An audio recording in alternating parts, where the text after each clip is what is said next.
Tipua kurua tahito. Ka tokona ko rangi e tūnei, whakatika te tuara nui o paia, kurua tipua, kurua tahito.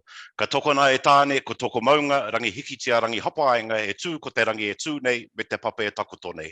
Tū mau mai te rā e tūnei i a tamai wahu i a tamo ko tahi, i te putanga tamai i te rangi tā more more nui, i te putanga tamai i te rangi tūhāhā, a heke i hui a rangi nui e tūnei. Whiti nuku, whiti rangi, whiti papa, whiti tau, tū te māhora nui, tū te māhora roa, tū te māhora nui ātea e tūnei, a tāwhia ki a rehua ki a tamai waho, haumi e, hui e, tae ki e. E ngā mana, e ngā reo, e aku whakatamarahi ki te rangi, e aku whakataitei ki te whenua, nai a te reo o ngai tuahuriri, o tira o ngai tahu whānui, mai te whare wānanga o Waitaha, e rere kaua tēnei ki a koutou katoa, huri tai a whio, i tō tātou nei whenua taurikura. Nau mai hara mai ki tēnei o ngā hui, o tira nau mai hoki mai ki a koutou, kua roa nei e hono mai ana, o tira ki a koutou katahi anō ka hono mai, nai a te reo e whakamāno atu nei ki a koutou. Nō reira, e mihi ana rā ki ngā maunga whakahi o te motu, ki ngā awa tuku taniwha o te motu, nau mai hara mai tauti mai rā. Kia ora everyone and welcome to the final online hui for the 2020-2021 Summit Series. My name's Corbin Te Aika and I'll be your MC this evening. And tonight we're going to build on the kōrero from the previous two hui that we've had. And we're going to have a couple of panel discussions tonight, as well as an interactive workshop stream and a bit of a creative moment as well. So collaborating, connecting, and working together has never been more important than right now. And so goal 17 of the SDGs, partnerships for the goals, that is our collective way forward. And so this hui is themed working together for change. With topics for you to delve into ranging from the SDGs within the context of Aotearoa New Zealand and the Pacific to intergenerational conversations and justice, this third online hui will create an opportunity for more in-depth discussion and more time in small workshop groups to explore and unpack our learnings. Okay, so a little bit of housekeeping around virtual participation and creating a bit of an inclusive space in this digital platform. And so we want you to be able to fully participate in this session. So stay engaged. We suggest that you turn devices, whether it be laptops, phones, cell phones, phone and a cell phone, usually the same thing. Whatever it is, turn it to the please do not disturb mode. It's quite easy to get distracted by things around you in your physical space. Tamariki are probably the exception. I know it is a little bit late. So one of the other key things, please stay muted unless you are asked to be unmuted. This helps lower any disruptions during the session. And if possible, please keep your video on. Having a bit of a background in teaching and digital platforms, it can be a little bit draining to whoever's presenting, talking to a whole heap of black screens with some names and things. So please do your best to turn your video on so we can see your pretty faces across the motu. And remember as well that the chat function is your friend. So if there's any questions, comments, observations, reflections, if you just want to put a thumbs up in there to show your support of a particular point or whatever, remember that the chat function in Zoom is your friend. We love interactions. Please have your video on if possible. I just said that, repeating myself. Not a good start. Utilize the reaction emojis or use your body language. Okay, so to steal a bit of a phrase from Te Reo Rota, New Zealand Sign Language, if we do this every now and then, that can show our support in terms of an applause for whatever's being said. This evening, breakout rooms may be used during the workshop, and so a window will pop up for you to join a room, and please make sure you click on the invitation. And most importantly, have safe and brave conversations, and please have patience as well. Working in a digital environment, things can get a little bit sidetracked from time to time, or we may hit a little bit of a technological kind of issue of some sort. And so I'm just quickly going to start sharing my screen so everyone can see what we're up to. And we're going to have a quick look at our program for this evening. So Can I get a little show of hands if you can see a screen being shared? Fantastic. And so this main session tonight, we're going to kick off. Oh, hang on. There we go. So, quick overview of tonight. We're first going to have a bit of an update around the SDG Alliance from Ronya Ivers, Kaiwhakahaere Kaupapa, or Project Manager at Hui Community Aotearoa. And then we're going to jazz things up a little bit with a bit of a creative moment with some poetry from Meg Doty. Okay, moving on from that, we're going to have our two panels. So the first one, which will be chaired by Professor Stephen Ratuva, is Aotearoa New Zealand, the Pacific and the SDGs. And the second that will be facilitated by Dr. Bronwyn Hayward is looking at intergenerational conversations, again, focused around the SDGs. And so both panels will take place in this main Zoom link. You may be interested in branching out and jumping in the workshop stream. So remember, the two panel discussions are happening in one stream. In the second stream, we're going to have the interactive workshop. And so the title for the workshop is Future Bit Business, a tool for organizations. And this will be facilitated by Sally Wilkins, a sustainability consultant from Proxima, as well as Dr. Roger Robson-Williams, who is the General Manager of Science, Sustainable Production, and Chief Sustainability Officer for the New Zealand Institute of Plant and Food Research. And we've come to the end of the online sessions. So in another couple of months, from the 2nd to the 3rd of September, we are proud to announce that the two-day face-to-face summit is happening right here in Ōtautahi, Christchurch. And so this multi-sector summit is held here at Te Whare Wānanga Waitaha, the University of Canterbury, and it's focused on connecting, learning and collaborating for urgent systematic change. It will include participant-led sessions, project showcases, a community feast. It's going to be pretty good, the feast, I think. I've had a few chats around that. Creative stations, sector-based kōrero, field trips, collaborative action planning, the SDG Alliance, and of course, the SDG declarations. And so early bird tickets are now live.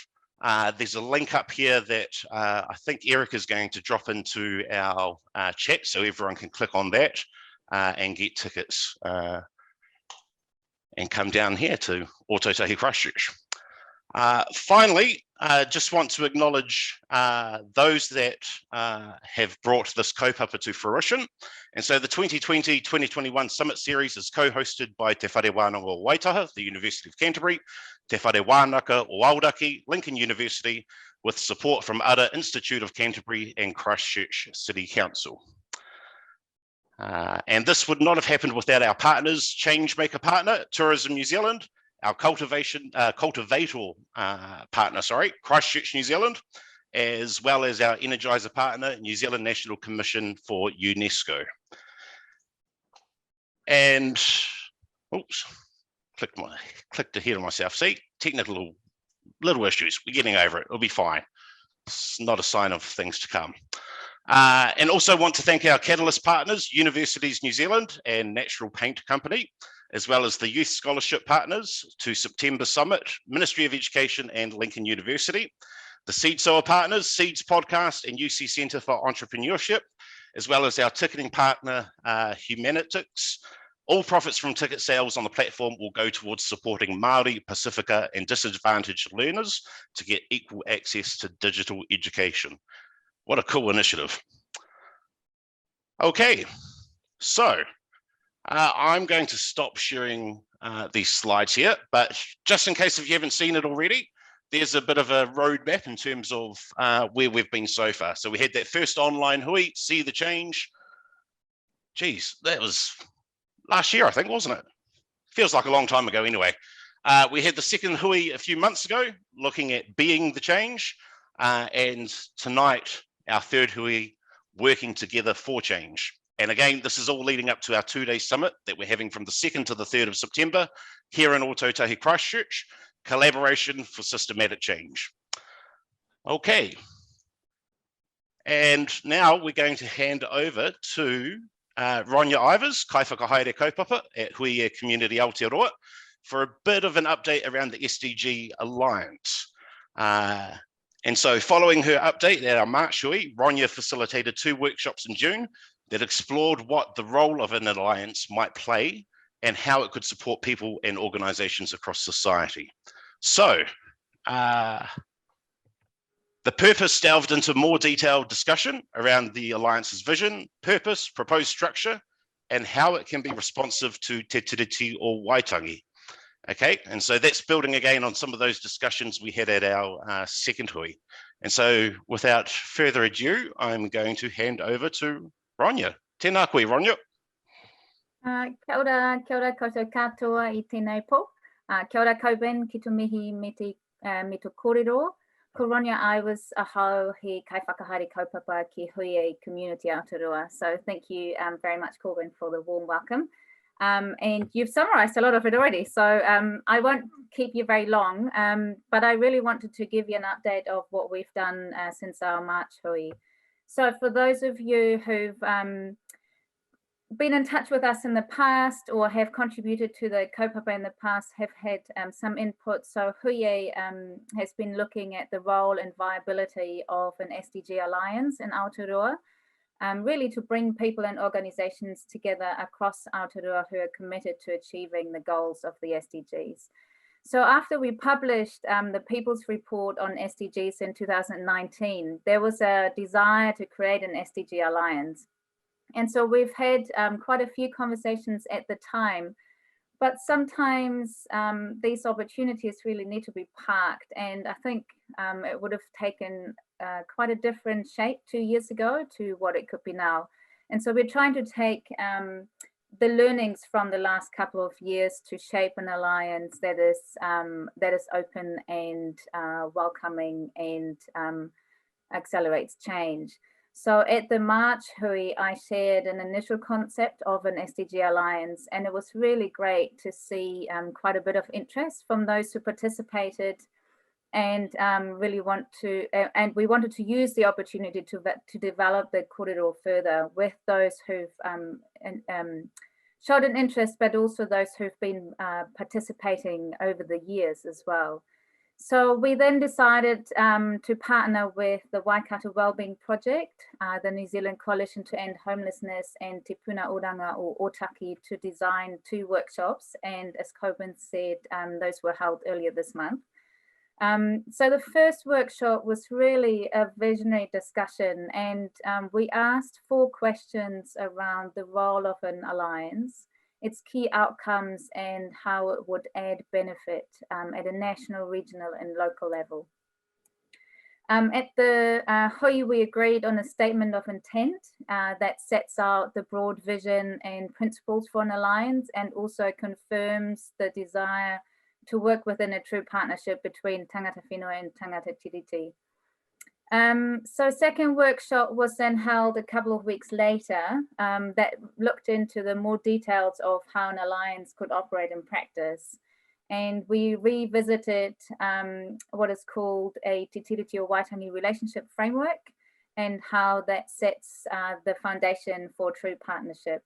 And we also looked at some key enabling factors as a possible structure of a lightweight governance, action-focused PO or work streams, and a third-party support organisations. And so overall, I think we got the idea right, but as the saying says, the devil is in the detail. And there were certainly different views on some of the issues or certain aspects that emerged during the kōrero. And but I think we all agreed that we wanted to be a welcoming and open forum with some structure, but not too much structure that creates barriers. And we summarized both workshop discussions on our website for anyone to revisit. And I just want to copy and paste.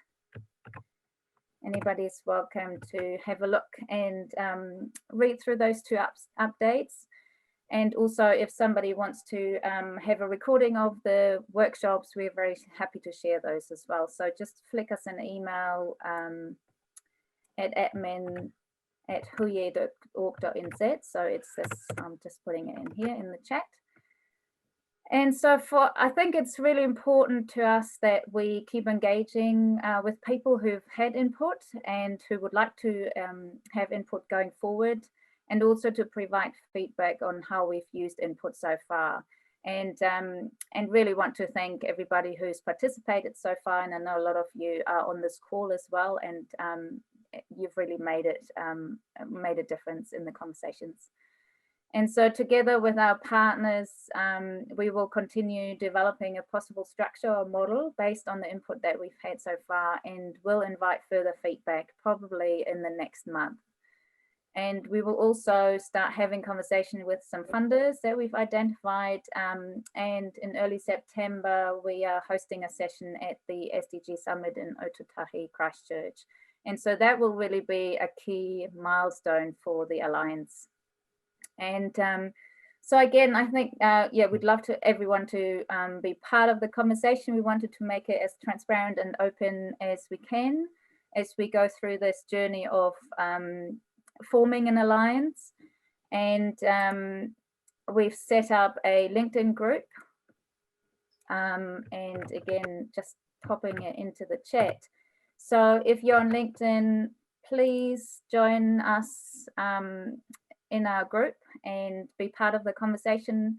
If you're not on LinkedIn, please just feel free to send us an email, and we'll update you on a regular basis on where we're at. Kia ora, kei te wā, Corbin. Tēnā koe, Ronya. If we can show our appreciation for Ronya and her kōrero and all the hard work she's done in terms of developing the Alliance. Tēnā koe, Ronya. Now we're weaving in some creativity into tonight's session, and so it's my pleasure to welcome Meg Doty.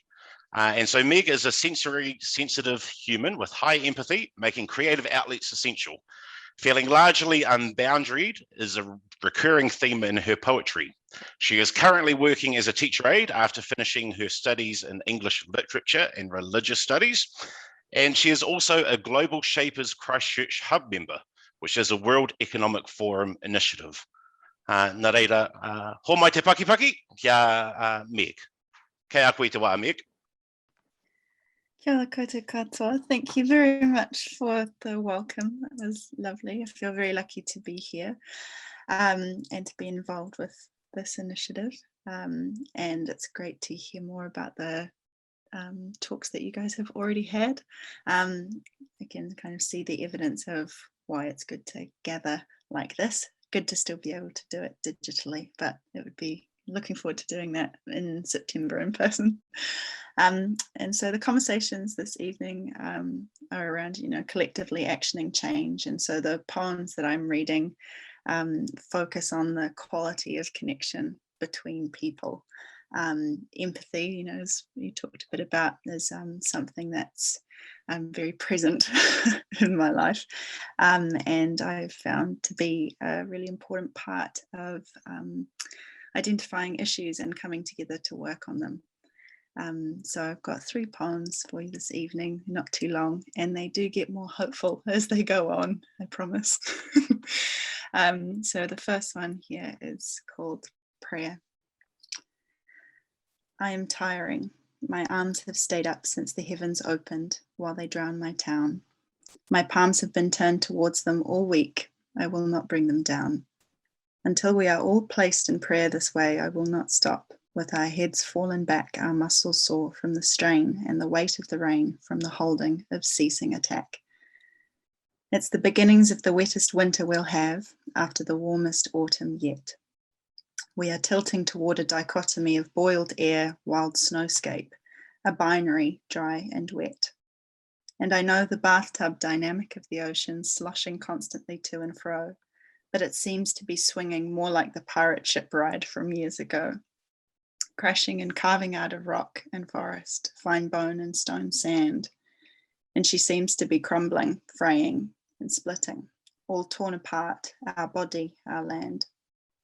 I know that she has never needed us, but I think it still hurts, having your bones, your sighs, tear at each other in relentless bursts, of weaponry, politics, plastics and fire. And our mental health will continue to plummet. The cure for a cracked earth is to make us all feel it, to be ruptured and split in our own flesh in our death's birth. Until we are all placed in prayer this way, I will not stop.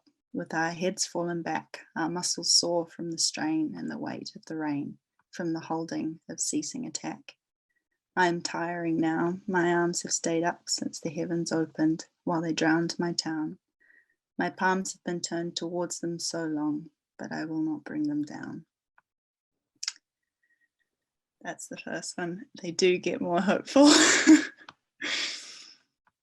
This next one is called Beyond Relief. The headaches I have suffered for years have caught up with me. I am not allowed any more paracetamol. I am beyond relief. And it is this prophecy that has led me here, lying down under switched off fluorescent bars, because my physio has established that I am light sensitive. I can feel the bed press into the softness before my skull. I am hyper aware of my cranial plates and worry for a moment that they have all been knocked out of place. The smell of mint washes over me, and as she runs her fingers up my neck where I am pained and vulnerable, I feel a spinning in the room. She cradles my head in her palms and pulls gently, and I am thrown back to what it is to not be able to hold up your own head, to have it held for you. My body whispers that this is the therapy before I fall back completely into the dark, where I am at rest in a pool of dark water, surrounded by the woods of the trees of the spirits of my mothers, where I can see that I have always been held, and their roots back me, their branches shelter me, and show me the many-veined paths to the stars. That's that one. My last poem for you is Meteorology, and thank you again for having me. Meteorology. I am not hungry for the cold.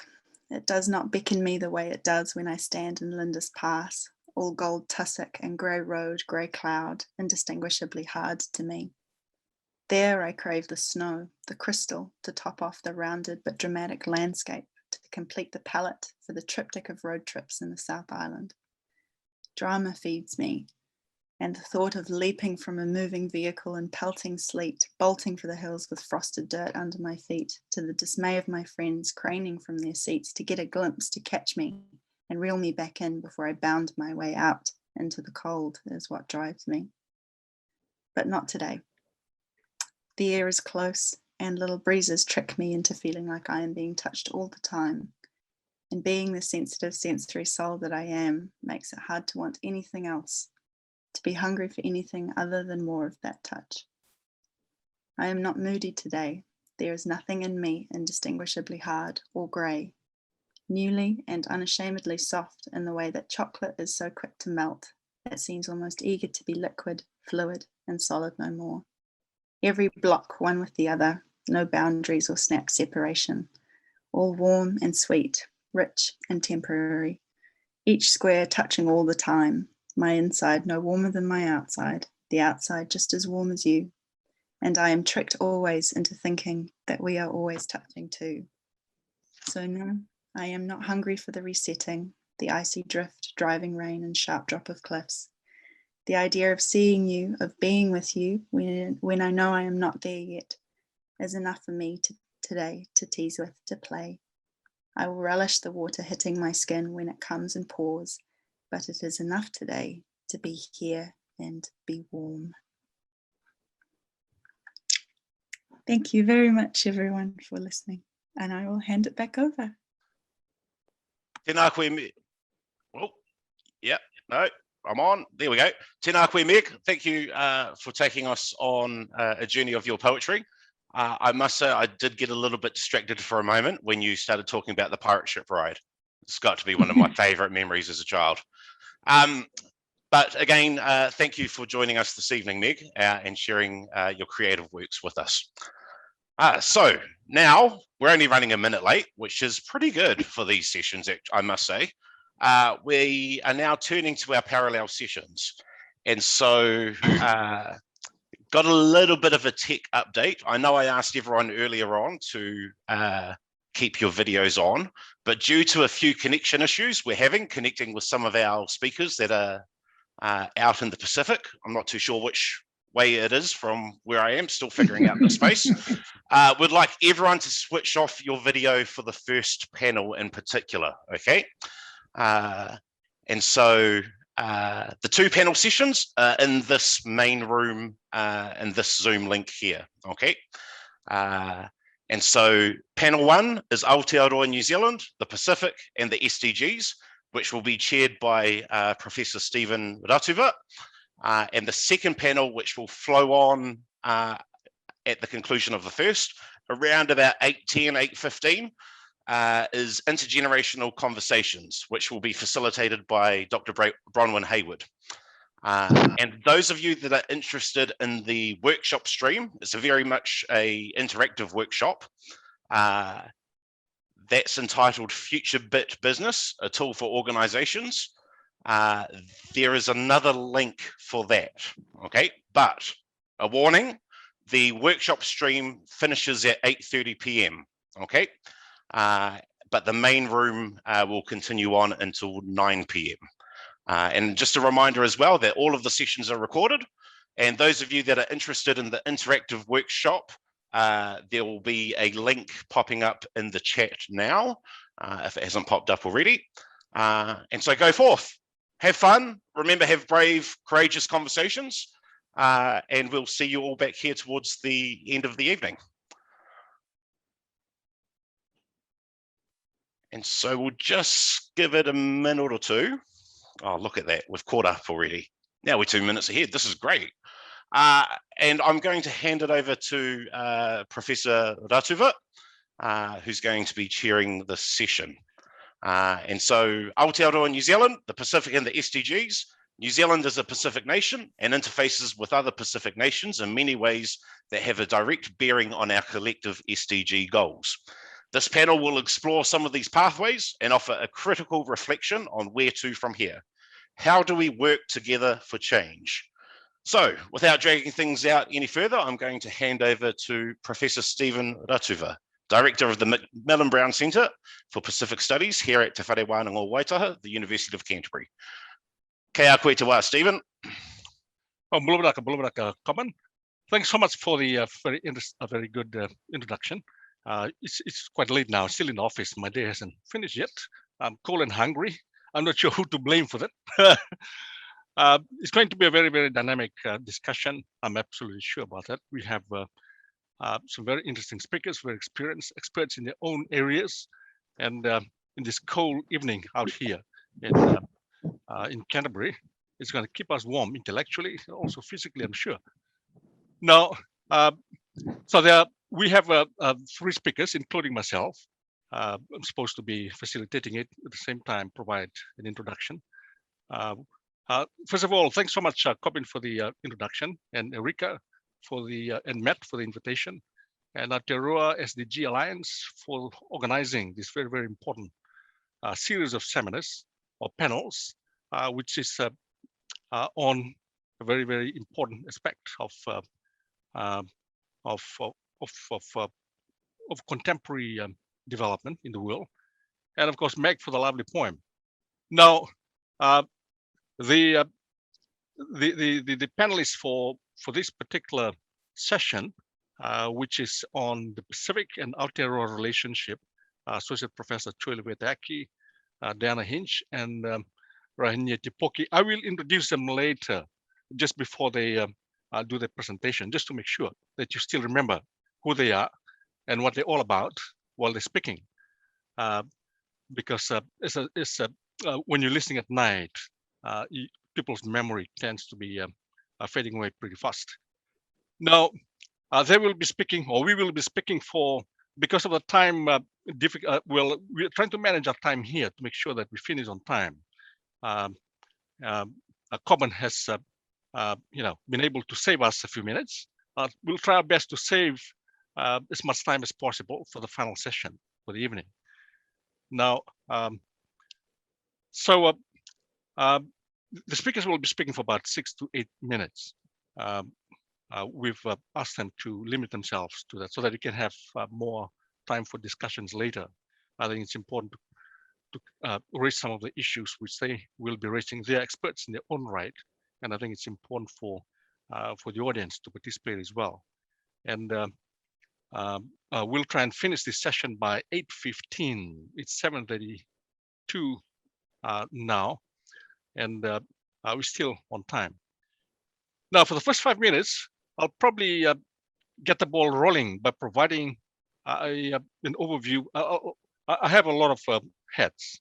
I'll put on my critical development studies hat here and perhaps do kind of a critical overview of the SDG itself and its relationship with the global south, particularly in the Pacific, because of SDG, the journey of the SDG, which happened after the Millennium Development Goals, was not as straightforward as it seems, because like any document, when you implement it, when you situate it in the complex world of politics, of culture, of economics, and of course now of COVID and of climate change, the climate crisis or climate emergency, as we call it here, things are not as rosy as it looks. The SDG was, first created as a way of creating a great future for the world. The 17 SDGs to create a more equitable, humane, and sustainable world. And the document itself details what the goal should be for the different countries and how they can achieve those. And over the years, the national plans for economic development, environmental policies, the well-being strategies, and so forth, even university and high school curriculum, a lot of these have been framed along the lines of SDG. So SDG is kind of seen as kind of almost has some biblical, divine aspect to it. And the idea was to kind of unify the world under one roof in terms of a common global template for development sustainability. And that has been part of the narratives around the SDG. So from the point of view of the global south, and particularly from the Pacific, there are a number of challenges they have been facing. I think it's important to understand some of these challenges because we don't live in an ideal world, in a perfect world, because there are all kinds of political, all kinds of environmental, there are all kinds of cultural, ideological factors at play, which either will help or has helped or has derailed some of the gains of the SDG in the last few years. So, so a number of critics have raised some of these issues, and I think it's important for us today to understand some of these challenges, because unless we understand what they are, then looking for solutions and looking for a way forward may not be very straightforward. One of the issues, one of the challenges has to do with the global inequality of power and wealth, something which SDG framers, and I know most of them, one or two of them have been colleagues of mine over the years, did not take into consideration, because while the focus has been on countries themselves, the dynamics of power within the world is something which the SDG has been trying to struggle with. And that's an issue with a lot of the countries in the global south, particularly in the Pacific. And also while climate change and environment is part of one of the 17 SDGs, the bigger issue of climate change itself is a crisis multiplier. Is something which also needs to be looked at. In 2018, the Pacific Island Forum countries, including New Zealand, they passed a declaration called the Bold Declaration in Nauru, where they identified the climate crisis as the biggest existential threat for the region. And so the climate crisis, the series of of Category 5 cyclones in the last few years in Vanuatu, in Fiji, and Tonga, and so forth, have kind of wiped out some of the gains of in terms of development productivity of SDG. And so some of these countries have to restart again as a result of the climate crisis. And also one of the issues being raised by some of the scholars have to do with the way in which the SDG has been used has become almost part of the system of audit, focusing mostly on measurable and quantifiable indicators, and not so much on the kind of more human factors which are more qualitative, like cooperation between communities and states, issues of empathy, of resilience, of adaptation, community and indigenous knowledge systems, which are not easily quantifiable. So the focus on the easily identifiable and quantifiable and measurable indicators tends to focus only on the metrics, which are pretty narrow. And what they've done in the last few years is to create the SDG index, where they rank countries around the world in terms of how they have ticked their quantifiable boxes. New Zealand is ranked number 23 over there, and Finland is number 1, and so forth. And in the Pacific, the highest is Fiji with 62 and Vanuatu 119, and the rest are not even ranked because of the difficulties in getting the quantifiable indicators. So one of the challenges here, one of the worries is that the focus on this audit kind of system takes away the spirit and the soul of the SDG in terms of its human factor, in where it should be, rather than a means of ticking boxes only and being ranked higher than the other. And a lot of countries have been known to, to creatively configure their figures to make sure that they rank high. So even university rankings now, they have a new SDG ranking system where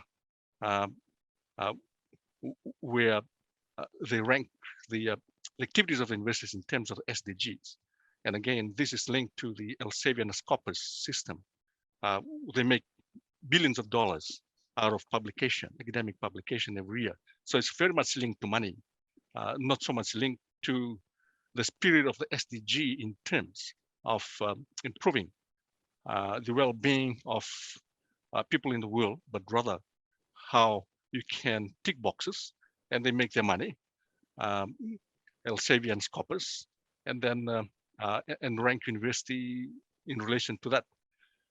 Now, of course, now the challenge of COVID, even some of the scholars who put together SDG have now admitted that COVID has actually wiped away the gains, a lot of the gains of SDG in the last few years.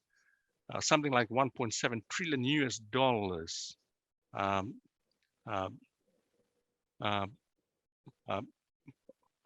been calculated to be lost as a result, by 2030, as a result of the COVID. And something like 6% of the world's population, about 470 million people, will still be living in extreme poverty by 2030, which is the target date. So, so it's pretty grim what COVID has done in terms of challenging the gains of the SDG. So in terms of the Pacific, what's happening in the Pacific as a result of COVID has wiped away a lot of the SDG gain in the last few years. The high debt. Every country now is now looking for aid to try for budgetary purposes.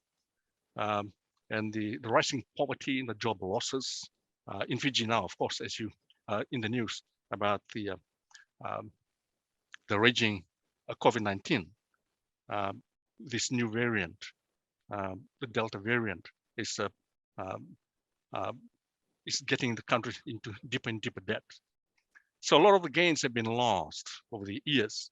So those are basically some of the challenges. But of course, let's finish with a positive note. What are some of the way forward in terms of how can we overcome some of these challenges in terms of resilience, in terms of adaptation, in terms of being optimistic?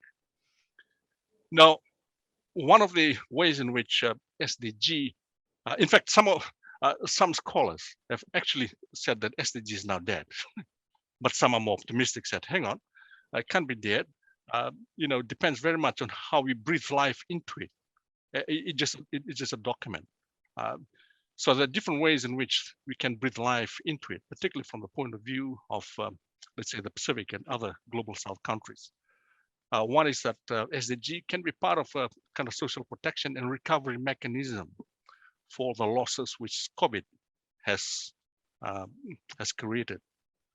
So it's some argue that SDG is a kind of wish list, a shopping wish list. Some are quite brutal in the way they put it.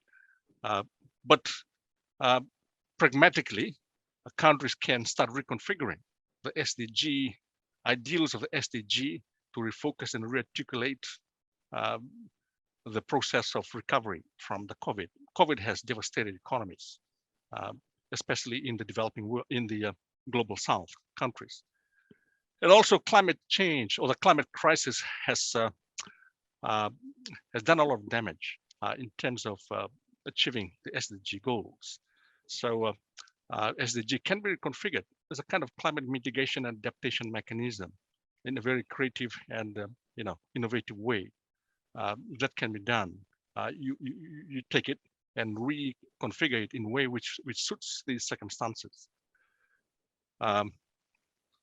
Thirdly, now in times of crisis, like the crisis that the Pacific is facing now, the dual crisis on top of each other. You have the climate crisis, then you have the COVID, then you have the mega crisis. Health was always seen as just an issue of development. In fact, now we've seen with COVID that is actually, it's driving development, it's driving them a lot of the human security issues. So it's time to kind of rethink about health through the COVID crisis as a bigger issue. Rather than SDG only looks at it as a as one of the goals. And of course, on top of all those is optimism and faith in our humanity and capacity to transform. That's one thing which humans have. And I think something which, despite the challenges of the SDG, as I mentioned earlier, I think there's still that capacity to be able to look optimistically at the future. And how one of the things which COVID has done, it's not all negative. They have, in the Pacific, for instance, they have created conditions for people to become much more resilient by going back to the social solidarity economy, the traditional economy, the traditional ways of farming, traditional ways of exchange, because the market economy is very, very fragile. A little, a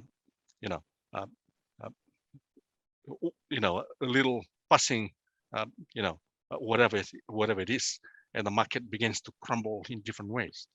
So how can they sustain that that newfound resilience as a way forward? And of course, SDG has a lot to offer in that.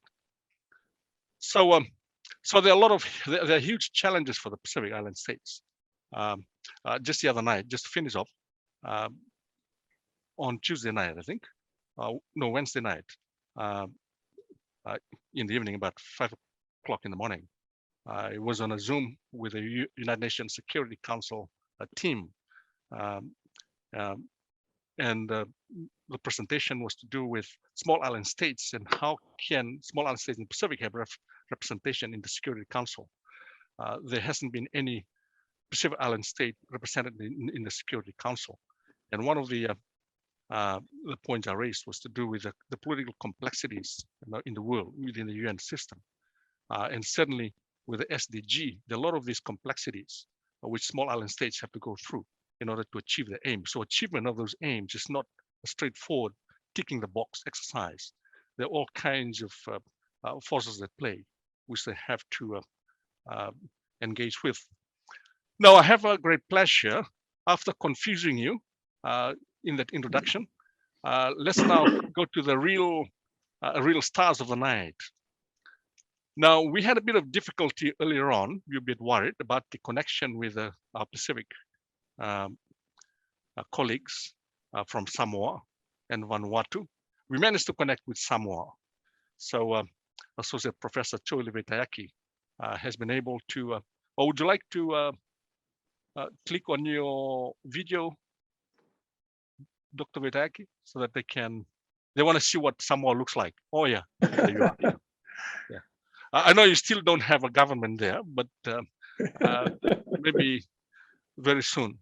Now, let me introduce to you Associate Professor Choi Levetayaki. He's one of the leading experts in the Pacific on coastal management and ocean sustainability. He's won some international awards for his projects on sustainability. And he's been head of the marine studies at the University of the South Pacific and also director of the International Ocean Institute in the Pacific. So he's going to be talking about his area of expertise, which is really ocean sustainability in Oceania, in the Pacific, and local communities and states and regional organizations as well. Note that Aotearoa New Zealand is also part of almost every regional organizations in the Pacific. So when we talk about the Pacific, we also talk about Aotearoa as well. Not only are we connected by the same ocean, the same forces of climate crisis, but also culturally as well, as Rai will be talking about later, the cultural connection ongoing for hundreds of thousands of years between Aotearoa and the Pacific cousins.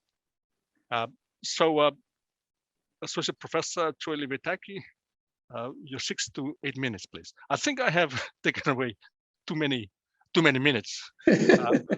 So yeah, sorry about that. So we'll try and keep to the time now. Thank you very much, Professor Tuba, and good night to all of you. It's about 9 o'clock here in Samoa, but it's a pleasure to have this opportunity to share with you on some of the exciting news. I'd like to share some of the positive side of all the initiatives being undertaken in the in Oceania region for the sustainable use of the ocean, which, as you know, we, the people of Oceania, are responsible arguably for the biggest part of the world's largest ocean.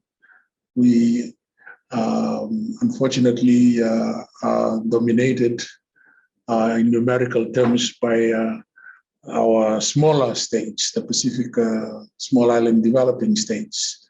So only Australia and New Zealand are our bigger brothers.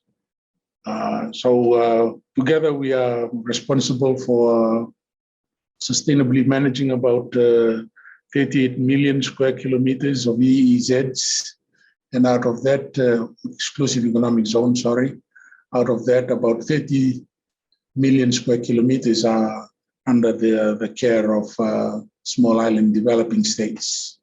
Marine resources, of course, is very quite broad. It includes fisheries, maritime transport and sailing, tourism, marine research, seabed mining, submarine cables, and pipelines. So basically, for the remainder of the time, I will try and offer some examples, as I said earlier, to try and share some of the interesting developments that have taken place within our oceanic region. On the role of local communities, as in New Zealand, a lot of local communities around the Pacific are taking up the responsibility to look after their resources better because they have customary relations. There is very close relationship between society and their resources, and we've now, under the current context, take advantage of that connection to pay a little bit more attention to the management and the health of our our environment and our resources, and in this case, the marine resources. So in the Pacific, we have locally managed marine areas in Melanesia. I think in Tonga, they have special management areas. And in Samoa, they have community-based MPAs, which illustrate the commitment. These communities, small and economically weak as they may be, are taking the painful decisions to spare some of what little that they have for future generations. And in that light, in some of the places, they have adopted integrated resource management approaches. So it's not just the management of fisheries, but more the whole environment. So they're looking at the care of the forests, of the rivers, and of the coastal areas, be a little bit more wider in the approach. And for a lot of those integrated resource management initiatives, the response has been quite interesting. And in a lot of those cases, there's actually been partnerships with partners either from civil society, non-government organizations, or just interested people. The result has been quite significant for the Pacific. One only has to look at the. I think there is a conference organized by the regional organizations PrEP on local community initiatives for the management of coastal resources. Secondly, I'd like to touch on the role of the states, and our countries are well known internationally because they have been raising in a lot of stages their frustration with what they regard as the unresponsive international community, in their view, not doing what is expected of them. So in recent times, a lot of the Pacific Island states have taken on the challenge of being leaders at the global stage in terms of the management of their resources. And I would like to mention in particular Palau. It has spearheaded the initiative to ensure the protection of healthy coral reefs as the centerpiece for sustainable development that supports strong and robust economies. Working together with other countries of Micronesia, Palau has pledged to protect 30% of its coral reefs, 20% of its forest resources by last year, and also contribute to the global coral reef conservation targets. The Micronesian Challenge has done very well in terms of publicizing the need for resource management, not only at the regional level, but globally. And as a result, they've also attracted technological and financial support for their community-based initiatives.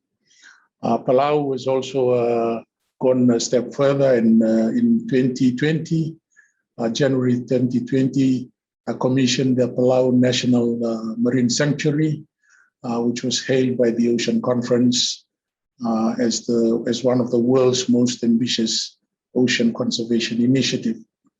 The Palauans have declared over 500,000 square kilometers of their EEZ, which makes up about 80% of their whole EEZ, as a sanctuary where fishing and mining are to be prohibited for the protection of their inshore fish stocks, as well as the tuna population. They are going to live with the remaining 20%, but are going to use the fishing that is done there to encourage the development of domestic fishing interests to provide for the local demand. Palau has also declared a shark sanctuary because they have reasoned that live sharks are worth a lot more to their marine-based tourism industry than the price that are being paid to the fishes for the fins. The Marine Conservation Initiative in Palau is targeting to support their development of their high-end tourism, which they hope will ease the pressure on the infrastructure. Interestingly, Palau's development, as Professor Tuba has mentioned, was also stymied by COVID-19. So I think there's a lot of hope that when things go back to normal, Palau may then be better able to assess how it has done under the current refocused development path. And it's interesting, Palau, Australia and Fiji are also a party to a group of 14 heads of states and governments that have formed the high-level panel on sustainable ocean economy, often referred to as the ocean economy. These 14 countries, which consist of large and small nations at all stages of economic development, control about 40% of the world's coastlines, 30% of the EEZ, and 20% of the fisheries, and 20% of the shipping fleets. So the hope is that this panel can take leadership in the articulation of sustainable ocean economy. In December of last year, the Ocean Panel committed to 100% sustainable ocean management in national waters, and it commits to putting in place a sustainable ocean plan by 2025 and ensuring the protection of 30% of the world's ocean by 2030. The Ocean Panel has also has produced a document known as titled The Transformation for Sustainable Ocean Economy, a vision of protection, production, and prosperity. It offers 74 priority areas that can guide in the critical areas of ocean wealth, ocean health, ocean equity, ocean knowledge, and ocean finance. So in my view, I think perhaps the guide to sustainable ocean finance can be produced by this consortium, which is slightly different from the regional framework in that it involves countries from other areas outside of Oceania. And lastly, I'd just like to mention that regional organization is well known to our colleagues in New Zealand because of the membership of New Zealand in most of these regional bodies. They were set up to assist the member countries with their responsibilities in the areas where they share interests. Sustainable development, of course, has come into that, in addition to education and other kinds of training on pertinent issues that the member countries decide on. I just want to finish off by saying that the performance of one of these regional organizations, the Pacific Islands Forum Fisheries Agency, has been quite remarkable in terms of the management of our tuna resources for the benefit of all our members and, of course, of the tuna and the distant water fishery in general. The FFA's accomplishment through the subgroup, the parties to the Nauru Agreement, and of course the negotiations and the formulation of the region's fisheries management organization, the Western Central Pacific Fisheries Commission, is there for all to see. And I think the point is that if we can get our act together and strengthen a lot of these regional initiatives and partnerships, I think we stand a better chance, because the successes of a lot of the initiatives that have been witnessed in the Pacific, in Oceania, which includes New Zealand, would be very useful as we try to recalibrate and reorganize the way we address the future that comes after COVID. With that, ladies and gentlemen, I thank you for your attention. Well, thank you so much, Professor Choli Waitaki. Now we're having a bit of difficulty in trying to connect with Vanuatu. I think she's on the line now. We will try to go straight to her before she loses us, and we lose her as well. Diana, are you there?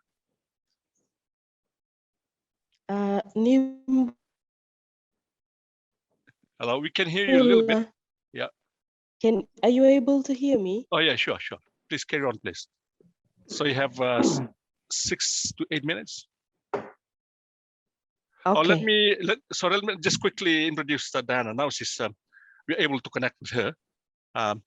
She's the Commonwealth Climate Finance Advisor for Vanuatu, and she provides strategic and technical guidance for climate finance to support government effort to access climate finance. She's an expert on community sustainability. She did a PhD on that. And she'll be looking at community sustainability and women empowerment. Over to you, Diana. Okay, thank you, Professor Ratuva, and thank you to the organizers of this event for the opportunity to be part of this very important panel. First of all, I'd like to acknowledge, as is custom in the Pacific, I'd like to acknowledge our elders who are esteemed members of the participants, as well as you, Professor Ratuva, and Professor Fetayaki, who was previously at USP, and I was a student there with PSSD when he was there before he moved to Samoa. So I'd like to acknowledge that and the leadership that you both provide, not only in your respective professions, but also for this panel. I have had the opportunity to collaborate and work with different practitioners and policymakers and recipients of climate change support for community sustainability in different local communities across the Pacific. And as such, in this space, I would like to focus on gender integration in climate policy and practice as a pathway for sustainability in Pacific Small Island developing states, more commonly known to us as the PSIDs. So in the PSIDs, local communities and individuals are already adapting to the impacts of climate change, such as sea level rise and coastal erosion, by employing coastal protection interventions, including non-structural and structural adaptation approaches, which at times are not always gender sensitive. There have been a number of examples where a gender responsive approach kind of aids effective climate change adaptation and policy considerations of gender equality and women empowerment. And this can be strengthened to substantially build resilience to climate change. Now, the lack of articulation in relevant policies and in their implementation obstruct gender inclusion in climate change adaptation planning and practices. Now, this is very evident in research findings from Pacific islands such as Fiji and Vanuatu, where the inclusion of gender considerations strengthens national planning. Policymakers are now more increasingly recognizing the importance of gender participation in accessing or in assessing rather, climate vulnerability and developing effective policies to address adaptation. So I'd like to use Vanuatu as an example. Climate change and disaster risks greatly impact the lives, social and economic well-being of women. And women make huge contributions to community welfare through disaster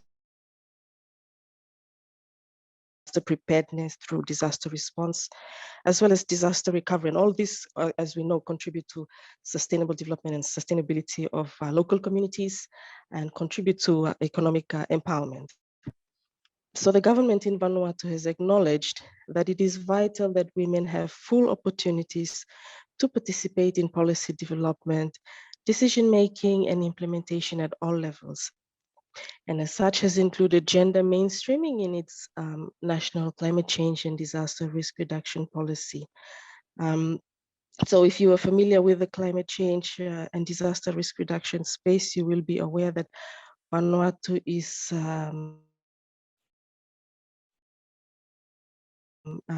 perhaps one of the only countries in the Pacific with an integrated policy that has a gender aspect in it. And when I say integrated, I mean integrated climate change and disaster risk reduction policy. So initiatives to ensure that gender considerations are mainstreamed into all climate change and disaster risk reduction efforts are now being implemented at the national level. At the PCIDS level, they're beginning to integrate gender into climate change initiatives as they see the importance of this type of inclusion. The differentiated climate change, impact of climate change on women and men with special attention paid to local communities as well as indigenous peoples is a very important consideration for us in the PCIDS. Now, as Dr. Rotuva mentioned in the introduction, I have a bit of a climate finance background, so not to sound biased, but I'd like to speak a little bit about the climate finance aspect here. So the importance of accessing much needed climate finance to address the sustainability of climate change and disaster risk reduction initiatives is very, very, very important. And in terms of sustainability, the inclusion of gender roles in efforts to access this type of finance for, let's say, adaptation and mitigation efforts is vital. So donor and implementation partners are becoming increasingly conscious of the impact of including gender roles and how specific projects will benefit women and marginalized groups. So gender inclusion has become a vital component of efforts to access climate finance.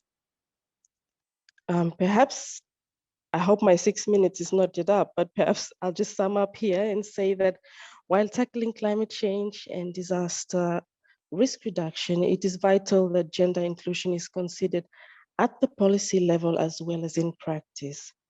And tackling climate change and gender inclusion at the policy level provides some level of sustainability for these initiatives, and it increases resilience in local communities going forward.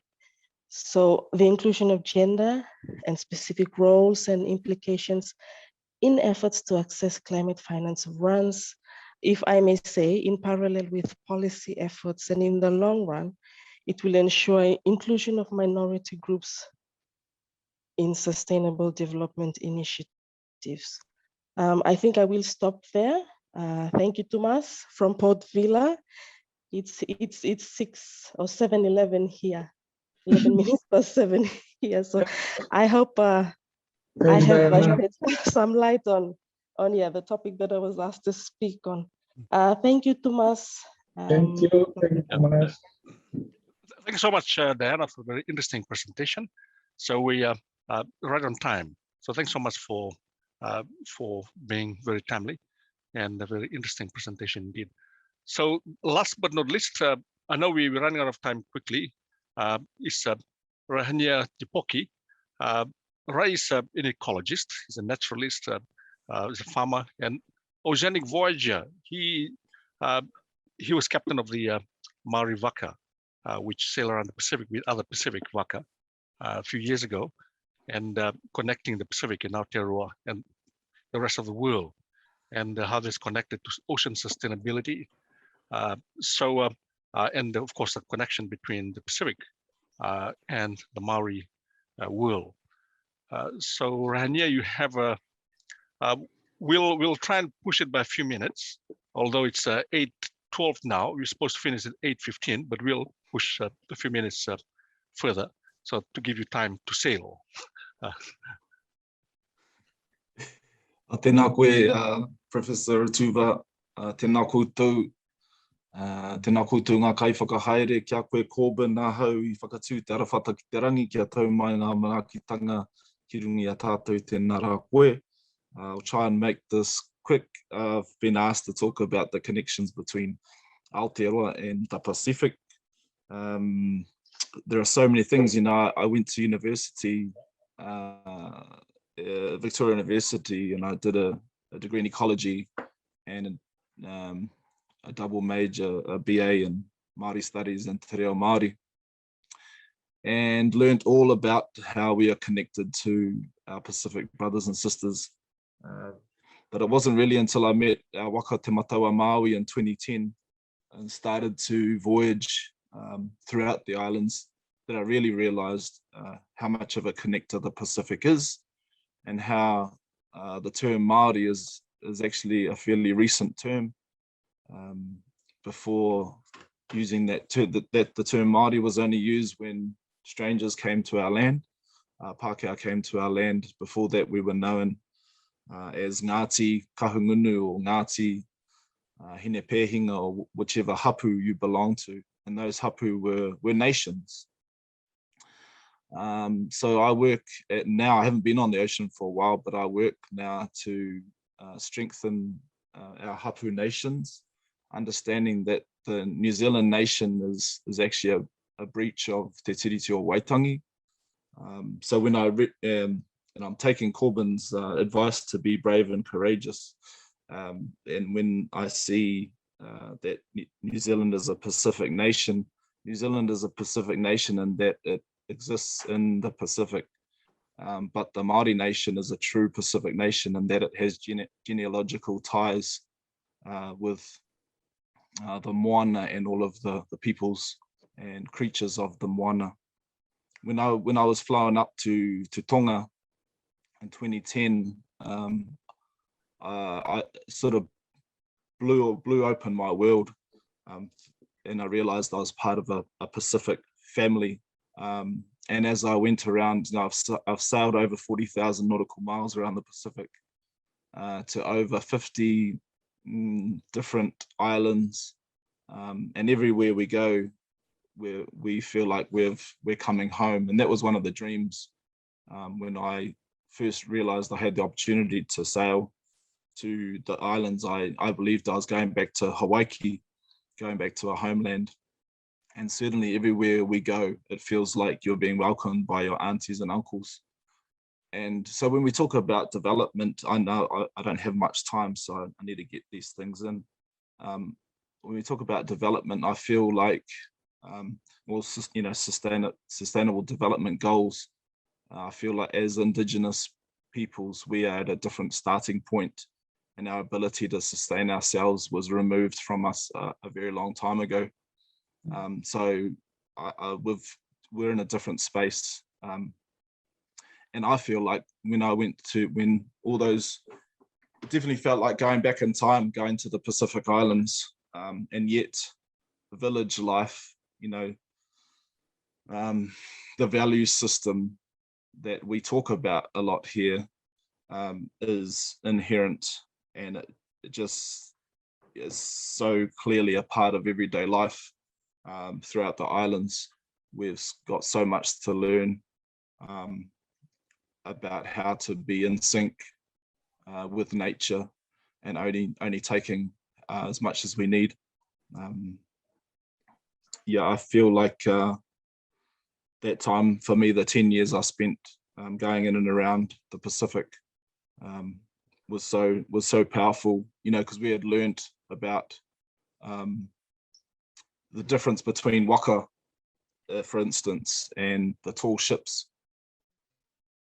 And everyone's still, I think, looks romantically at the our voyaging past. But I just think it's what our ancestors did all the time. They were on their canoes, trading and venturing, and yeah, we had it makes sense that we had the fastest, most agile ships, canoes in the world. Even, you know, our ability to catch food. People are like, how did your ancestors survive so long in the ocean? Well, they were going fast enough. Some of those tall ships don't go fast enough to drag lures to catch the fish. Our ancestors knew how to preserve the food from the land to take on the ocean, but also they were going fast enough to catch fish all the time. So, and then catch the water from the rain that fell on the sea. They could be out there for weeks on end and be quite happy. So yeah, it's certainly been an eye-opener for me and changed the way I see everything, basically. Like I sort of alluded to before, and my time's probably up. Yeah, we've got another connector for us in the Pacific is our colonial past, how we've been affected by imperialism, and I think when I look, and I know I'm not alone, at climate change and the challenges ahead of us, they're simply an extension of imperialism and of colonialism. The extractive culture that's been planted in this whenua is a huge challenge for us to throw off that individualism and the capitalistic system that we live in. It doesn't surprise me, Professor Tuva, that there are nations out there making money off the SDGs. Yeah, I'd like to be more positive about the situation, but when I listen to the UN talking about 200 to 1 million climate refugees by 2050, I know the social effects climate change is going to have is really huge. And a massive, so I think for New Zealand, we have to realize that New Zealand is the nation, Aotearoa is the whenua, Aotearoa is the whenua, New Zealand is the state, is the state. So yeah, huge challenges ahead, but I think this is obviously these are the kind of conversations and discussions we need to have. Yeah, so thanks very much for having me. Hopefully we've got time to have some discussion, but I'm not too sure about that. Tēnā koutou. Well, thanks so much, Rai. Very interesting indeed, connecting the Pacific and the Maori culture. Now, well, just in time, we were told to extend to 8:20 instead of 8:15, the original time. So we just made it. So this is what we're going to do, because we don't have much time, and also the next session consists of much younger generation people who are probably very eager to come, to jump onto the stage and share their ideas with us. What we're going to do is we won't take any questions now. We'll wait until after the next panel, and then we'll take questions for both, for the panel, the next panel, and also if there are any questions for this particular panel. Three very interesting presentations, and I'm sure you have a lot of questions. I'm sure you have a lot of issues that you want to raise. And So I'm going to stop there now. I'm consistently looking at the time. No, it's getting cold and I'm hungry now. I'm still in my office. And there is the biggest driver of trying to make sure that we, be on time. So I'll pass you on now to Bronwyn, who's facilitating the next session. So Bronwyn, it's all yours. Tēnā koe, Professor Steve Rotuva. I'm usually down the corridor from you, and now I'm at home. And it is a great pleasure to introduce a young panel of rangatahi to pick up these conversations that have begun around the Pacific, thinking about how do we work together on sustainability. But we're going to hear first from Sarah Morris from the Children's Commission, who is the Strategy and Rights Commissioner Officer. And she's going to talk a little bit just at the beginning about the formal or the state rights, as we were talking about the formal rights for children and why it's so important that we hear rangatahi's voices. And then we've got a marvelous panel of 5 speakers who I'll introduce to respond. Sarah, can I introduce you first? Welcome. Kia ora, Bronwyn. Thank you so much. Can everyone hear me okay? Yes, awesome. Well, kia ora koutou, ngā mihi nui kia koutou, no Sarah Morris, tōku ingoa. Thank you so much, Bronwyn, and I guess the crew from the SDG Alliance for inviting me to join this panel, this awesome discussion about, I think, about intergenerational justice. I feel kind of embarrassed. I suppose I'm at the upper end of the age group to make it the intergenerational justice. I'm certainly not the rangatahi end, but I am proud to be a manager of an advice team for the Office of the Children's Commissioner. And our job really, I'll talk a little bit about what the Children's Commissioner does, or Children's Commissioners now.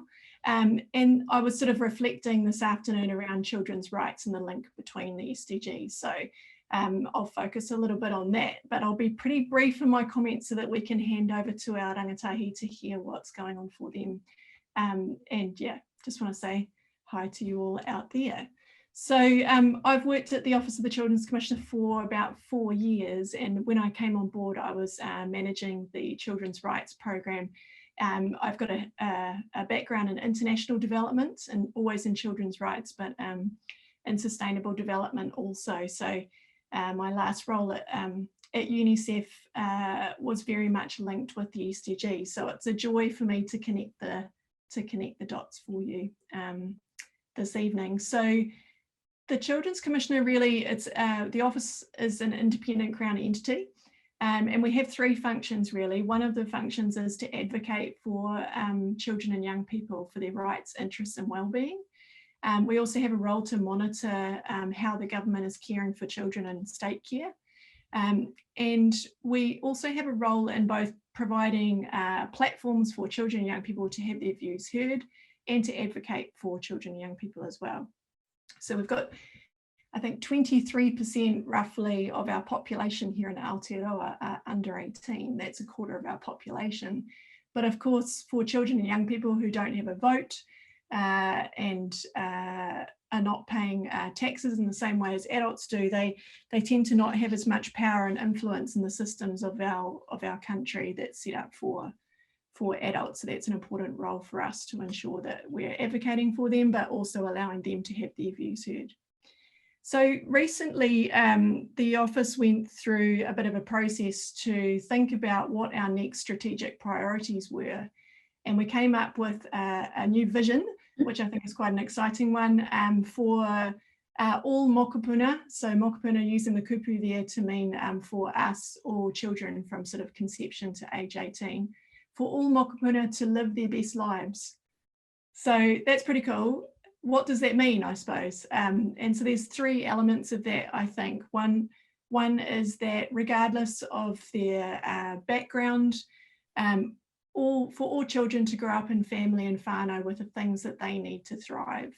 So whether that's a warm, safe, dry place to live, whether it's enough money, whether it's access to education, to a safe environment. For all children to have a say on the issues that affect them, which is their right, and then for all of their rights to be fulfilled. And when I'm talking about their rights, what I'm really thinking about there is the UN Convention on the Rights of the Child, which is part of our legislative mandate to think about rights in that convention. But I'm also thinking about it more broadly in terms of other human rights conventions that apply for children. So whether that's the UN Declaration on the Rights of Indigenous People, whether it's the Convention for Disabilities, the Disability Convention. So it's important that all children have those rights fulfilled. And in 1993, New Zealand ratified that convention. So essentially our government made a promise to ensure that all of children had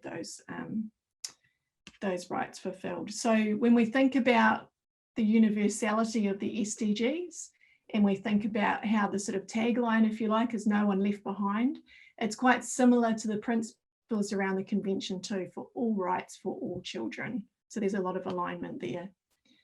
So in terms of our priorities, we didn't just sort of pick them randomly. We thought about what have children and young people been telling us is important to them. And we have come up with 3 kind of strategic priorities. The first one is around eliminating racism in the public sector. So a pretty big one there. But children tell us it's really important for them to feel accepted, connected, respected, and they tell us about how racism is impacting on their lives. So we are wanting to listen to that and to challenge the public sector to tackle racism and to advocate for by Māori, for Māori approaches. And I can talk a bit more about that if people are interested. The second priority is around advocating for improved mental wellbeing. And that's sort of taking that mental health idea and kind of thinking more about the social determinants of mental health. So what are the barriers getting in the way, if you like, to children and young people having mental wellbeing? And the last one is around prioritising children's views. So that's what we were saying about supporting the public sector, especially to have the capability to listen to children and young people. What are they telling us? And then to act on or to consider their views when we're thinking about policies, laws and practices. So when I think about the alignment of those priorities and those rights with the SDGs, I see a lot of crossover with the mental wellbeing priority there. And I also see some crossover with racism, especially around SDG 16 and 17. I see less of a crossover, I suppose, with how children and young people are represented across the SDGs. And so that's kind of, I suppose, what I would like to kind of leave as a bit of a challenge for people and open it up to the other panelists, thinking about 2 things, I suppose, 2 challenges. One is, how are you thinking about when you're in your work and you're progressing your SDG mahi and trying to deliver sustainable change in whatever area it is that you're interested in? How are you using human rights as a sort of tool for change? It's a legally binding framework, not a voluntary kind of aspirational one like the SDGs. Is there a way that you can kind of use that? And the last one is, in the work that you do, how are you creating spaces for children and young people to have their views heard? And if you're not able to do that, how are you considering the views of children and young people?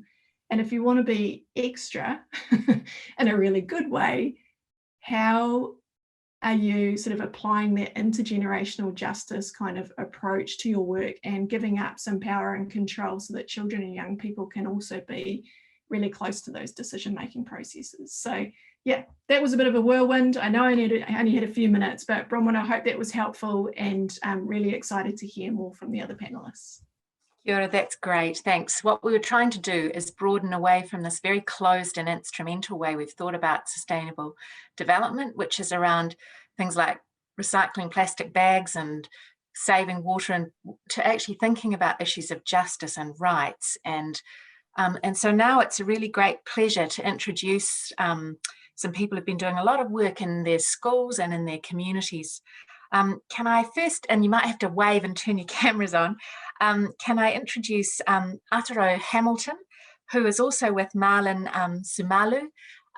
Now, Aotearoa is at Learning Cities, and so is Marlon, but Marlon is also with the Electoral Commission, and they're both youth advocates. And then we're joined, so you guys might want to wave like mad. It's hard to see where you are, but Alicia Viliumanga and Camille Perolini. Now, I can't see you on my screen, so I'm hoping if I shift along, I can, are joining us. Hi. From Rangiruru, where Alicia is head of wellbeing and Camille is head of service, and they're going to be talking a bit about things that they've been noticing are engaging, activating young women especially, but all school kids. And Lucy Gray, who's the one of the co-founders of the Christchurch School Strikes, is also joining us. So kia ora, Lucy.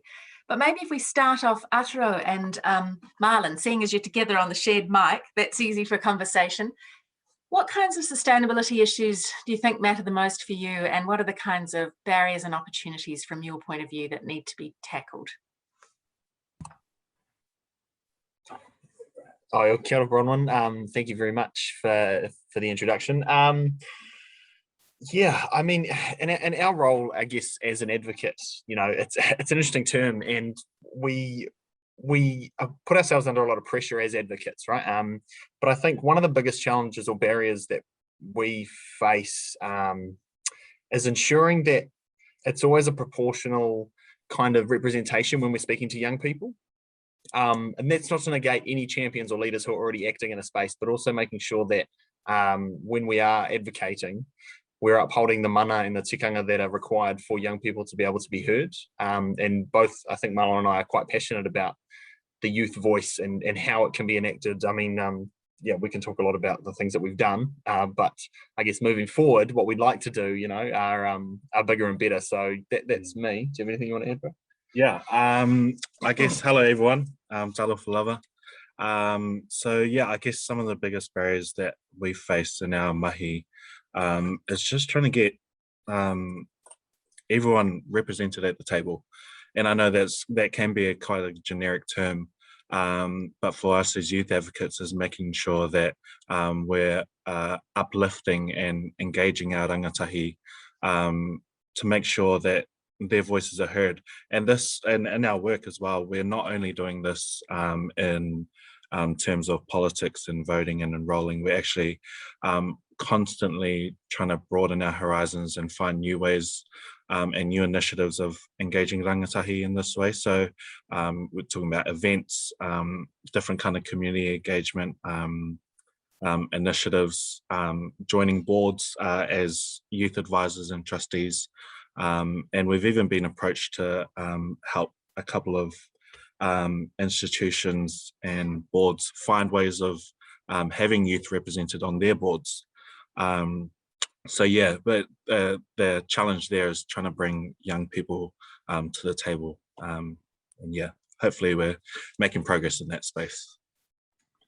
Kia ora. Well, it's great really because Alicia and Camille, you're both doing practical activities in schools that kind of cover the range of sustainability, from the well-being and poverty and justice issues and community mental health through to the issues about tree planting and activities. I wonder, just both turn your microphones on, and do you want to just tell us a bit? I don't know who wants to go first, but we're very grateful that you've also got beautiful lights to show us where you are on the screens. Tell us about some of the projects you're doing, and thank you for joining us. We really appreciate it. Talofa lava. So my name is Elisa Viliumanga, and I don't know if she can hear me. Yeah, we can, Elisa. Thank you. And Camille, can we test your mic? Oh, yeah. So I'm Camille Perolini, and I'm the head of service. And I don't know, just tell us. It's a little hard when you're just back and forth, but yeah, projects that you've been involved with. Yeah, so basically to describe the kind of projects we do, we have started thinking of the barriers and the biggest issues that we kind of see when working towards sustainability. And Lisa and I, as students like in school, kind of see it as time and money and like how little of it students and youth have. And at Rangi, we're really lucky to obviously be there and to have a really massive sustainability focus in our everyday life, and also a big culture of service, which is where everyone just helps out wherever possible. And no matter like what type of initiative we run, we really get a massive like multitude of students raring to go do it. And we're always asked how we actually get like the girls on board, because everyone is just so keen. And I think one of the answers to that is how we actually have time within our school hours to make a difference. And we do this by, in year 12 and 13, we have a class called Global Living. It's a compulsory class, and you're able to select one of many courses to do for 2 periods a week for the year. One of the most popular of these, which is what I did last year, is Sustainability Through Service. And you have a few classroom sessions just discussing the Sustainable Development Goals, and then you move on to giving girls the freedom to choose some type of project or work to independently focus on and progress through as you move through the year. One of the many things you can do in these are the activities around goals 13, 14 and 15, the climate action, life below water and life on land. They're simple but effective things that are easy to get done in the 55 minutes of class time that we have twice a week. One of them's planting saplings into seed bags in a wee nursery on our campus. They then get taken out to reserve and planted by the same students and members of the community at plantings organised by the council. And during the classes, around like 100 saplings can be potted per class, which is a lot of future trees when you think about it. And being able to make like a really massive visible difference right in front of your eyes is what gives the girls not only an amazing feeling, but also a big sense of capability and like empowerment to know that they can do more. And also another thing that we did last year was we could walk across the road from our school to Little Hagley Park, pick up rubbish from along the riverbanks and bushes, preventing it from getting to the sea life. And again, that's just, you know, another thing that shows the students right in front of them to see the difference they're doing. It makes them do more and shows them how little time and effort it takes to really do something. We also work really closely with Christ College because they have the Eco Action Nursery, which is now a collaboration between our 2 schools. And there's multiple plantings a week for that, which big groups from both schools head to at Christ College. And that's helping out with planting the small seedlings and saplings into wee bags, which then they follow up taking those to the reserves. And moving forward, we think the best way to get students and youth involved is by obviously giving them time, because that's, we all need that, there's not enough of that, and also a voice, because students leading students definitely works the best. We've seen so many examples of that in the past year with things that have been organised, and we're way more likely to make a move when we're told to do it by our peers or the people that we know think like us, rather than maybe the people we struggle to relate with. And also, besides time, we think another barrier is, as youth, that we see as difficult to overcome is money or lack of it, especially in respect to families moving from the islands to more developed countries like here, which is what I'm going to pass on to Lisa to elaborate on. Wait, can you hear me? Sorry. Yep. Okay. Yeah, so as some of you know, like in Samoa, everything is like environmentally friendly. So like cooking almost meaning like no packages, and it comes straight from the gardens or the plantations, and then you take it straight to the kitchen. There's no power needed. Like those are just the little things that people on the islands do. But then it's different when you come here, because we do it in a different way that's easier, so we tend to adapt in a different way. So most of the times when people travel here to live, they start with a low income, which we believe is a big reason why it's so hard for us to be sustainable when all the good quality foods and clothes are expensive. So yeah, it is hard to live a sustainable lifestyle when money's involved. One example is fashion, so meaning a lot of like better quality clothes such as jackets, for example, are going to be a lot more expensive. So it'd be a lot more tempting to go for the cheaper option, which majority of the time isn't well sourced. And that goes for food as well here in New Zealand. A way that we thought our school not resolve the situation, but at least help, in a way that can relate to goals 1, 2, and 3 is due to our rangi community's wealth of amazing quality goods that we can so easily pass on to people where better options aren't so accessible. So we really try to take advantage of that to feel like we're making a difference, not only sustainably, but also just out of the kindness of our hearts. And these are just items such as sports gears, winter coats, shoes, socks, food, you name it, we've probably had a collection for it. The main category of things brought into these collections are good quality pre-loved items that can be distributed by various organizations we work with. So, but overall, what we're trying to say, it's more of the fact that having that low income with big families is the issue that we wanted to raise, especially as young Pacifica people, as we witness this a lot. We just hope that we won't be put in these same situations and struggles for when it's our generation leading the country. But with Camille and I's privilege at an amazing school such as Rangiruru, we will continue to make the most of our advantages and privileges with the support and resources provided through our school. But yes, we hope that you've got some sort of insight or small snapshots of what Camille and I have been doing at Rangi towards the SDGs and how we are trying to overcome these barriers. So yeah, thank you. Look, thank you both, because these are really big and difficult issues around justice. And it's shifting from the practical, as Camille says, everybody is really keen on doing the cleanups and the tree planting, to these questions of how do we move from charity to justice? How do we find the situation in which we're in and deal with it? And I'm shifting now to Lucy, and conscious that we want a few minutes for questions for all of the panel. But Lucy Gray's in a difficult situation. I'm going to ask her a really hard question, seeing as we're having these brave conversations, because the student strike movement has had to face up to the questions, and they have in a very full-on way, which I admire, to be honest, of the Auckland group, about stepping back as Pākehā leaders and actually thinking there are many communities within the Pacific that have faced, and Māori, that have faced existential crises before, that have a lot to learn. I mean, and we don't have to brand it a Thunberg model. We can follow as well as lead, and step back to lead.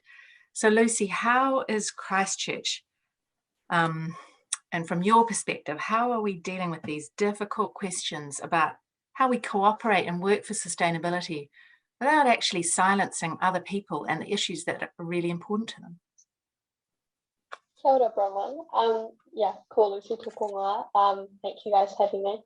Yeah, so it's in School Strike Ōtautahi and across Aotearoa, as most of you guys probably know, the Auckland team has recently disbanded because I think in general the space in Auckland has been quite overtaken by Pākehā voices in the climate sphere, and we thought in Auckland, the Auckland team felt like there was so many more grassroots organisations that Indigenous and Pacifica BIPOC voices could lead that would be kind of almost more meaningful in a way, because the Pacific Islands and in BIPOC voices in general are people that are going to be affected the soonest and the worst.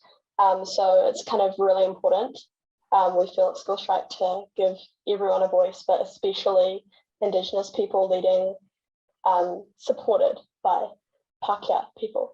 But yeah, anyway, in Christchurch, we have currently stepped back from pretty much every event that we would have been running. We're not doing any strikes for the next few months, or tree plantings, or we don't have really many events planned at all, because we're just taking this time to really reflect on how we can make School Strike Ōtautahi a more safe space for everyone, and yeah, how we can get a multitude of voices to the table, and also using this time to bring around our team to kind of understanding just how important this is. Like, we're working with an amazing young person who is helping us to kind of reframe how we think about climate action and almost to, I don't want to say decolonize our group, because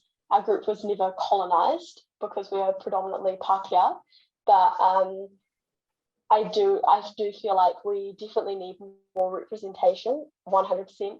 So we're working towards doing that, yeah. And I think one of the most important things that I wanted to touch on today is that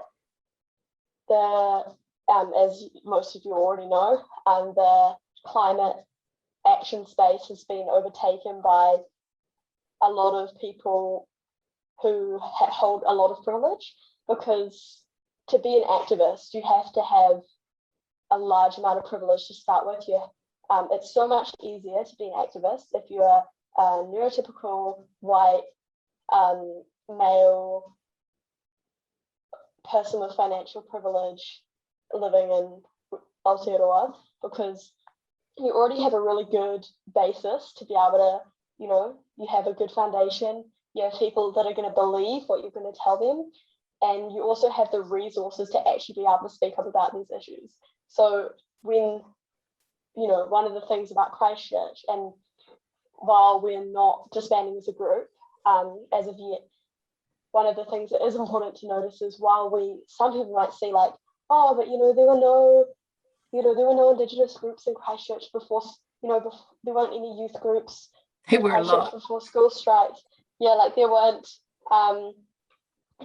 prominent Indigenous groups, like for one, there were. And for the second reason, the reason why there haven't been a lot of Indigenous climate action groups like Pacific Climate Warriors, Fortike, Te Arawhatu represented in the media in Christchurch is because the media doesn't like to portray Indigenous people in these roles, because they want to be like, oh, Greta Thunberg, like this is, these people are the new Greta Thunbergs and like Aotearoa, like, when really Indigenous people protect 80% of the world's biodiversity. And the other reason is that there haven't been enough resources, and all the like funding and everything gets taken over by predominantly white groups. And then the council's like, yeah, you have it. No one else is taking it because people haven't been taught how to apply for it and don't have the resources, time, energy to do all that stuff, which does take a lot of time. So kind of getting back on track, I know I'm probably really close to time, but essentially we're working supported with with a goal to kind of be able to have a good representation and be able to have a group where we feel like everyone's voices are heard, and it is a youth space, and that's kind of a common ground, but also a group that is led by and supported by Indigenous people. That knowing that we're passing back to Steve and we're a bit squeezed, but that's a good time to come back to where we just began with Aotearoa. Samuel, I don't know if Camille and Lucia, you want to add anything. We promised you a difficult conversation and we've given you one. It's not what the adults wanted to hear. They're leading Extinction Rebellion and they think they know how to do it. But I think that we need to listen to what the students are doing. They're really debating and leading a really difficult conversation. It's awkward. Nobody's using the right words, but it's an important conversation. Aotearoa or Samuel, what do you think? Do you want to add anything?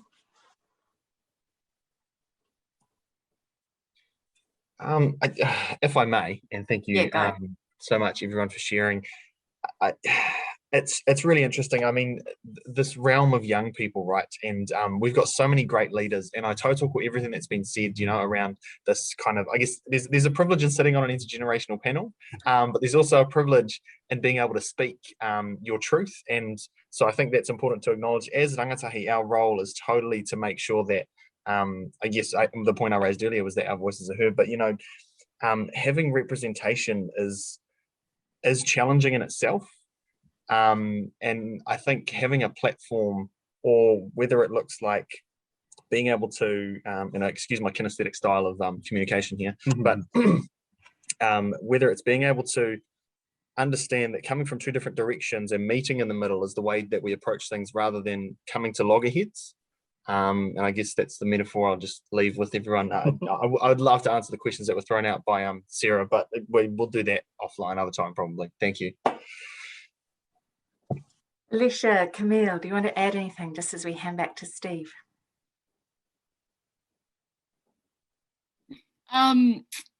No, I think you guys have said it really well, just like the privilege of being here, of like having our voice, like this is like the right kind of thing. It's like what I feel really grateful to be a part of, obviously, just like being able to like speak out what we think. Yeah, thanks for having us.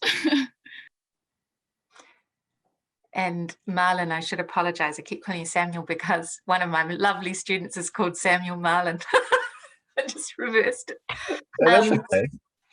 Apologies, Marlon. Leisha? No, yeah, I'm just the same. You know, getting our voice heard and just that representation is really important. But yeah, thank you for having us here. So if I pass back to Steve, these have been battles for your whole career. These are really big battles for the Pacific Island states. Diana called them, you know, the Pacific, the small Pacific Island states, the SIDS, but now I also know that we're calling them the boss states, the big ocean states. In these conversations about how we make sustainability real, any thoughts from your panel to ours? Or questions from others? Do we put the questions in the chat? How do we do that, Matt? Oh, sorry. Yeah, you can type in the questions. Well, thanks for us, Bronwyn. Yeah, so I think the synergy is flowing through pretty well here. The younger generation and the older generation like us, and of course the Pacific, and of course the world is in good hands now with young people directly involved in the climate action all over the world.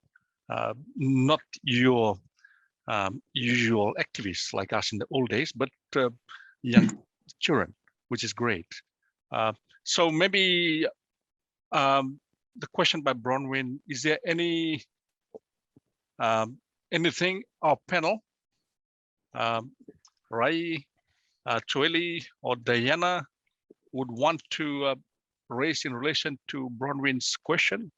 So your question, Bronwyn, was, is there any kind of connection, the synergy that our panel would have with the young voices coming through? Well, these are big struggles, yeah. And from your perspective, ways forward that help? Mm-hmm. Yeah, a big question. So any panelists wants to jump in? I hope they're still there. All right, still there. And not to interrupt, but we've got about 2 minutes. Oh yes, we have 2 minutes. We are rushing in. We're supposed to, we've been given the strict instructions to disappear from here at 9 o'clock. So we have 2 minutes. Any response from the panelists? No, I just want to say it's always so refreshing hearing young people talk openly and shamelessly about the issues that they and we are facing. So yeah, it's great to have you all working, and of course you should be, because you're going to be around longer than we are, and you've got collectively a lot to work on. So keep on the good mahi.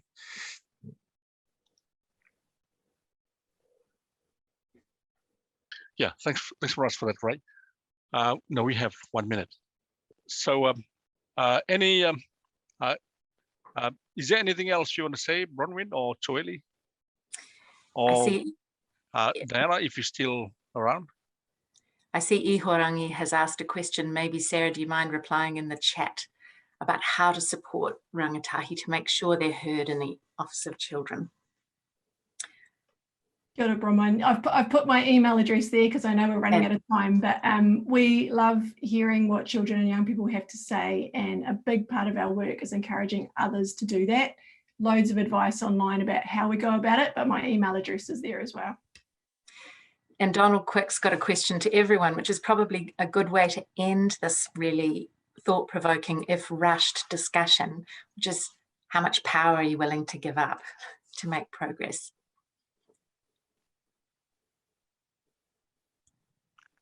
Can I thank, though, the Pacific leaders that have come on as well, young and older, and older, not old, because it is very inspiring, and it is, these are crucial issues. Yeah. Just in terms of how much power, that's a very good question, because I mean, of course, the world, I mean, it's basically fundamentally the power differences is huge between the big corporations who are shifting towards green energy, not so much because they love the world, but because they make money from it as well. And of course, the big global powers and within communities else. So, so those with lots of power and how they're able to reconcile between their dominant position and share with those without or very little power is one of the challenges in terms of moving forward. It's a way of sharing that power, economic and political and cultural, as well as a means of empowering everybody, communities which are disempowered to be empowered, and how SDG can only be meaningful in the context of equity in power, equity in terms of gender, equity in terms of wealth, equity in terms of privilege. So these are the fundamental spirits, if you like, of SDG. Now, I think we've taken up most of our time. I'll probably hand you back to Coben. Oh, thanks so much. Let me first of all thank our panels, Diana, Joeli, and Rai, for the great presentations. There's so much in there. Sorry, because of the time, we can't really go through all those brilliant ideas. And of course, a young generation of new scholars coming through, in whose hands the future is. So thank you so much, Bronwyn, for organizing them. And if you don't mind, I want to pass it over to Coben to finalize everything. And thank you so much, Coben, and thank you so much for those who organize, Erika and Matt, for organizing this panel. Tēnā koe, Stephen, o tira tēnā rā koutou katoa, kua whai wāhi nei ki te pai kōrero I tēnei o ngā pō. If we can just show another round of applause for our appreciation for all of our speakers rather, and our panelists as well. And it's a real shame that things have had to come to an end so quickly tonight. I think we would have been able to have some good, robust discussions, but that's the beauty of being able to meet face to face from the 2nd to the 3rd of September here in Ōtautahi Christchurch. So hopefully we'll see many of you in person in a few months' time. And yeah, it's been an awesome 3-part series, these online summit series looking at the SDGs. I think back to the very first session we had over a year ago, I had next to no idea about the SDGs. We had some fantastic kōrero from the likes of Sasha McMeeking, posing the question, what's the relevance of the SDGs in this modern world? We've had some references to that tonight. We've had some critiques of the SDGs. And overall, I think we've got the basis for a fairly cool conversation and series of discussions in person in September. So again, round of applause for all of our speakers, all of our participants, and all of those involved with organising everything. Big thanks to all of our partners that have pulled this summit series together, particularly Te Whare Wānanga Waitaha and Te Whare Wānanga Auraki. And we'll quickly close off with the karakia, but hopefully we'll see you all in September. Nā reira, tēnā koutou katoa, kia pai te pō, and see you in September. Unuhia, te pau, kia wātea, ai kua wātea, turuturu o, whiti whakamaua, kia tīna, haumi e, hui e, tai ki e. Tēnā koutou, pō Māori e, have a good evening.